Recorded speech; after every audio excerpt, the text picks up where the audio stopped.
के पास है, परंतु दुख की बात यह है कि सिर्फ कंपनियां एक ही कार्य कर रही हैं, जो कि सैलरी देने का, और बाकी कार्य सारा हमारे पास है।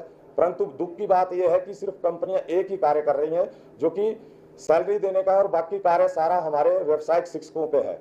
हमें खुशी भी है और गर्व भी है कि हमारे व्यावसायिक शिक्षक स्कूल लेवल पर बहुत अच्छा कार्य कर रहे हैं, और ये जो वोकेशनल एजुकेशन है इसको काफी आगे लेके गए हैं।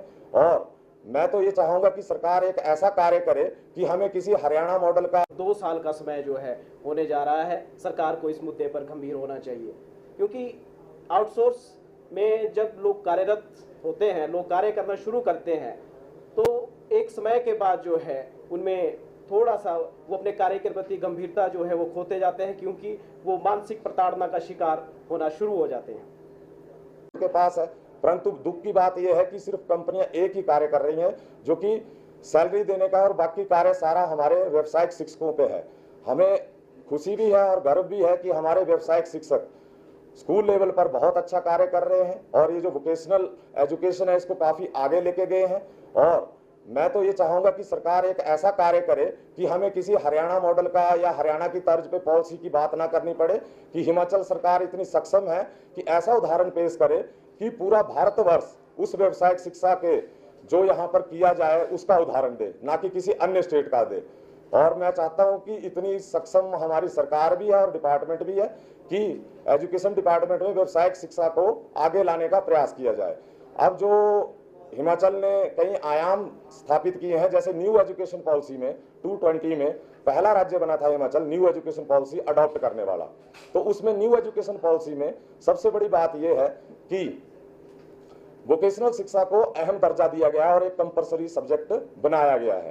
तो न्यू एजुकेशन पॉलिसी में जब व्यावसायिक शिक्षा को इतना आगे ले जाने की कोशिश की जा रही है, परंतु जो व्यवसायिक शिक्षा देने वाले व्यक्ति हैं या व्यवसायिक शिक्षक हैं, उनके साथ ये जो शोषण की घटना कंपनियों के द्वारा की जा रही है, क्योंकि भारतवर्ष गुलाम भी तब हुआ था जब ईस्ट इंडिया कंपनी आई थी। तो मैं चाहूंगा जो गुलामी पहले 200 साल हमें झेलनी पड़ी अंग्रेजों की, तो हमें तो 11 साल हो गए। अब हम चाहते हैं जो वनवास, पांडवों ने भी 12 साल झेला था, तो हमारा भी 12वां साल चल रहा है। और इस दिवाली को हम चाहते हैं, इस दिवाली को हमारे परिवार के लिए खुशी की खबर आए और सरकार इसके लिए कोई ना कोई अहम कदम उठाए।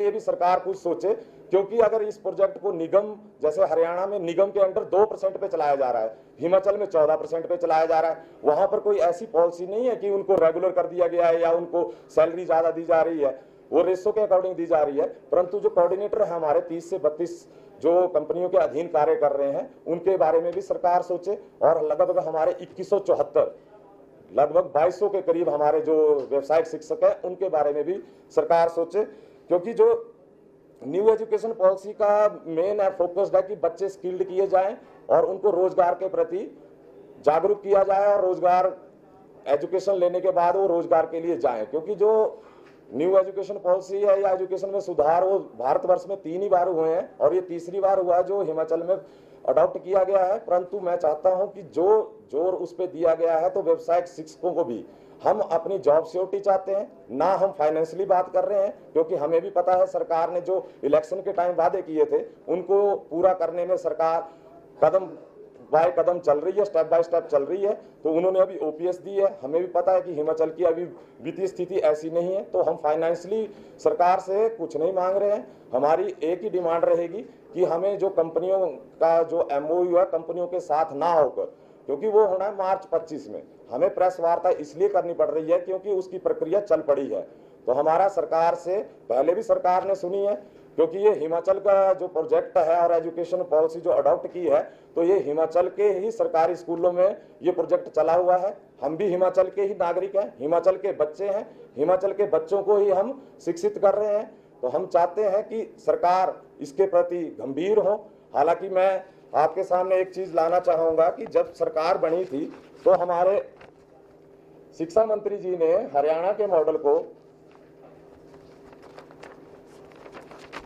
बेटर लगा है, परंतु मैं चाहूंगा कि हरियाणा से बेटर, क्योंकि हिमाचल जो भी करता है वो हिमाचल का रोल मॉडल के रूप में पूरा भारतवर्ष देखता है, और दूसरा स्टेट था, तो मैं चाहूंगा कि हिमाचल के रोल मॉडल को पूरा भारतवर्ष देखे। और सरकार बहुत अच्छे कार्य कर रही है, अभी तक हमारी बातों को सुना गया है। अब मैं चाहूंगा कि सरकार इस प्रोजेक्ट को कामयाब बनाने के लिए, क्योंकि व्यवसायिक शिक्षक जमीनी स्तर पर तो बहुत अच्छा कार्य कर रहे हैं और हमारे बच्चे स्किल्ड होकर अच्छी अच्छी नौकरियों में जा रहे हैं, जो कॉलेजों में जा रहे हैं वो भी नौकरी के लिए अच्छी कंपनियों में जा रहे हैं। परंतु अब बात आती है कि व्यवसायिक शिक्षकों का भविष्य निर्धारण करना सरकार के हाथ में, विभाग के हाथ में है। विभाग बहुत अच्छा एजुकेशन डिपार्टमेंट हमारा है, उसी एजुकेशन डिपार्टमेंट के अंडर हम कार्य कर रहे हैं। डायरेक्टरेट हमारा सारा रिकॉर्ड रखा हुआ है। तो हम चाहते हैं कि सिर्फ कंपनियों को बाहर किया जाए, इसके लिए हमारा सरकार से आग्रह रहेगा और हमारा परिवार दिवाली में कोई अच्छी खबर सुने और हमारा वनवास भी खत्म हो, इसी उम्मीद के साथ मैं अगला हमारे जो सचिव हैं हमारे प्रदेश के नीरज बंसल जी। हिमाचल प्रदेश में विभिन्न स्कूलों में चल रही है। आपने जो है हमारी उपलब्धियों के बारे में जाना। हमारे राज्य प्रधान अश्विन जटवालिया जी ने आपको हर एक बात के बारे में जो है वो स्पष्ट कर दिया है। उससे पहले मैं आगे बढ़ूं, मैं पत्रकार बंधुओं से कहना चाहूँगा कि आपने हमेशा व्यावसायिक शिक्षा की आवाज़ को बुलंद किया है और उम्मीद करते हैं कि आने वाले समय में भी आप इसी तरह से जो है कार्य करेंगे। इसके बाद मैं पत्रकार बंधुओं के माध्यम से थोड़ा ध्यान जो है वो प्रोजेक्ट की तरफ लेना चाहता हूं कि आउटसोर्स की जहां हम बात करते हैं, कंपनीज की हम लोग बात करते हैं, तो हम सभी जानते हैं कि ये एक मीठा जहर है जो युवाओं को जो है युवाओं में घोला जा रहा है। सरकार का पहला मुद्दा था, जब सरकार सत्ता में नहीं थी तब सरकार ने कहा कि हम 6 महीने के अंतराल में बिचौलियों को बाहर करेंगे, हम कोई नाजायज मांग नहीं कर रहे हैं। हमारी 2 साल का समय जो है होने जा रहा है। सरकार को इस मुद्दे पर गंभीर होना चाहिए, क्योंकि आउटसोर्स में जब लोग कार्यरत होते हैं, लोग कार्य करना शुरू करते हैं, तो एक समय के बाद जो है उनमें थोड़ा सा वो अपने कार्य के प्रति गंभीरता जो है वो खोते जाते हैं, क्योंकि वो मानसिक प्रताड़ना का शिकार होना शुरू हो जाते हैं। अभी हमारे प्रधान अश्विन जटवालिया जी ने बताया कि हमारी सैलरी जो है मात्र 17,268 रुपये जो है वो इन हैंड है। उसके बाद सिक्योरिटी जैसे ट्रेड में जहाँ पे लोग एक्स आर्मी हैं, उन लोगों को जो है वो 5,000 रुपये वेतन देने की बात कही जा रही है कि हम आपको किस्तों में वेतन देते हैं। पहले ही सैलरी जो है नाम मात्र है, उसके बावजूद कि आपको हम किस्तों में सैलरी देंगे, इस तरह का बेहुदा मजाक इन कंपनियों द्वारा जो है वो हर माह किया जाता है। हर माह हमारी न्यूज़ जो है, आप पत्रकार बंधुओं के माध्यम से आप देखते हैं कि न्यूज़पेपर में हम देते हैं कि आज इस कंपनी की सैलरी नहीं आई है, आज ICSS की सैलरी नहीं आई है। ये दुखद है। हमारे जितने भी व्यावसायिक शिक्षक हैं वे हिमाचल प्रदेश के विभिन्न स्कूलों में कार्यरत हैं। हमारे प्रदेश के व्यावसायिक शिक्षक डोडरा क्वार जैसी क्षेत्र में जो हार्डकोर एरियाज हैं, चिड़गांव में, वहाँ सेवाएं दे रहे हैं, घरों से दूर हैं और पिछले 8, 9, 10 सालों से घरों से दूर हैं। ना हमारे पास कोई ट्रांसफर पॉलिसी है, ना ही कोई सुरक्षित भविष्य के लिए हमारे पास कोई रास्ता है। तो ये सोचनीय विषय है, चिंतनीय विषय है कि इन व्यावसायिक शिक्षकों के बारे में सोचना अब सरकार के लिए भी आवश्यक है, ताकि ये लोग जो हैं अपना भविष्य जो है वो सुरक्षित महसूस कर सके। देश दुनिया की हर खबर सबसे पहले देखने के लिए फॉलो करें Dainik Savera TV, YouTube, Facebook, Instagram, X और व्हाट्सएप चैनल पर।